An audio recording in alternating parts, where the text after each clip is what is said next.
Pues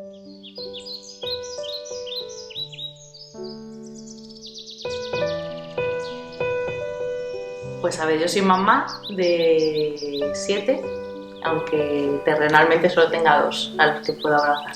Pero hay 5 hijos que también existieron y existen de alguna manera. En muchas ocasiones evitamos hablar de algo por el dolor que nos produce, pero en la mayoría de los casos diría yo que es necesario e imprescindible hacerlo. Por un lado, porque es la manera que tenemos de verlo desde diferentes perspectivas, de pensar sobre ello y de hacerlo visible e importante. Por otro lado, creo que es una buena manera de sobrellevarlo, de pasar página, de expresar el dolor y también de entenderlo. La muerte de un hijo es algo muy duro, pero cuando la muerte de un hijo o hija ocurre en el periodo perinatal, la dificultad para expresar el dolor, encontrar una explicación y también para comprenderlo se hace aún más complicada. La mayoría de las mujeres se sienten madres desde el mismo momento en el que saben que están embarazadas. Y esto es así porque desde el comienzo del embarazo empieza una serie de cambios físicos y emocionales que las llevan a la construcción de su identidad materna. A partir de ahí, quieren al bebé que sienten dentro, notan las patadas y cómo esa vida se va desarrollando. Pero a veces ocurre que esa vida se apaga antes de que se inicie. Hay veces que escuchamos esas palabras que nadie quiere escuchar. El bebé no tiene latido, presenta anomalías incompatibles con la vida, o el bebé nace pero fallece a los pocos minutos o a los pocos días. El mundo se vuelve del revés. Es un sufrimiento inmenso que nos lleva a los padres y a las madres a vivir un shock extremo. Pues la muerte perinatal es lo que sucede cuando un bebé muere durante la etapa gestacional, durante el parto o después del parto, al poquito tiempo. ¿Vale? Normalmente se divide en muerte gestacional y perinatal, porque el perinatal a lo mejor se refiere más a la muerte intraparto y posparto, pero en realidad perinatal engloba todo. Las personas que han perdido a un bebé antes de su nacimiento han de adaptarse a una realidad en la que ese bebé no está físicamente. Entonces, pues Zoe, que era nuestra hija, formaba ya parte de nuestro día a día con sus movimientos intraútero y demás. Con lo cual, cuando nació por un desprendimiento de placenta que yo tuve, me regaló un parto. Siempre digo que me regaló un parto, que no he podido tener con ninguno de mis hijos. Me regaló un parto y pude verla, pude tenerla en mis brazos, pude despedirme de ella, pude hacer todo lo que no había podido hacer con el resto de mis hijos. Entonces fue la pérdida más dura, pero fue un regalo también. Una de las situaciones más incómodas se produce al cabo de los días, cuando te encuentras con familiares, amigos o vecinos y te sueltan esas frases que no ayudan para nada en la pérdida de un hijo.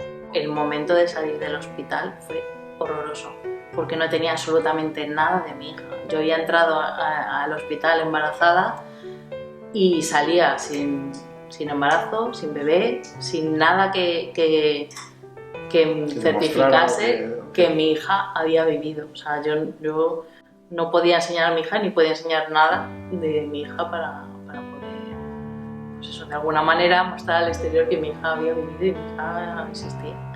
Todo padre o madre que sufre la muerte de un hijo tiene que pasar por un periodo de duelo, que incluye etapas de shock, negación, rabia y tristeza, hasta que por fin logramos aceptarlo e integrarlo en nuestras vidas. Y más duro aún, pues el escuchar de tu entorno que no te puedes sentir mal, que debido a que tienes esos hijos no puedes sentirte mal, porque eso a nivel social, como estos bebés no existen, no, es como que no tienes derecho a llorarlos o a hacer su duelo como madre y como padre.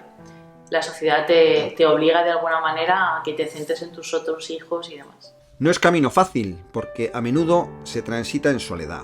Es un tema tabú en la sociedad por la tristeza que nos hace sentir, las lágrimas que derramamos, los sentimientos que añoramos, incluso el enfado por ese hijo que no pudo llegar a vivir, es lo más normal. Nuestra sociedad no está preparada porque siempre alejamos el dolor de nuestros pensamientos, y aunque la muerte es una realidad de la vida, la negamos en nuestra mente.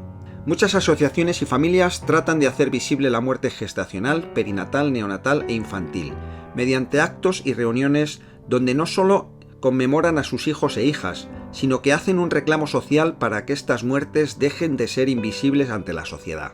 Nosotros encontramos apoyo en un grupo de duelo, precisamente, porque el apoyo psicológico, y lo pongo entre comillas, que en teoría nos iban a dar desde el hospital, se limitó a 2 sesiones, una para conocernos y otra para darnos el alta. Entonces, no era lo que necesitábamos un apoyo más potente en ese momento.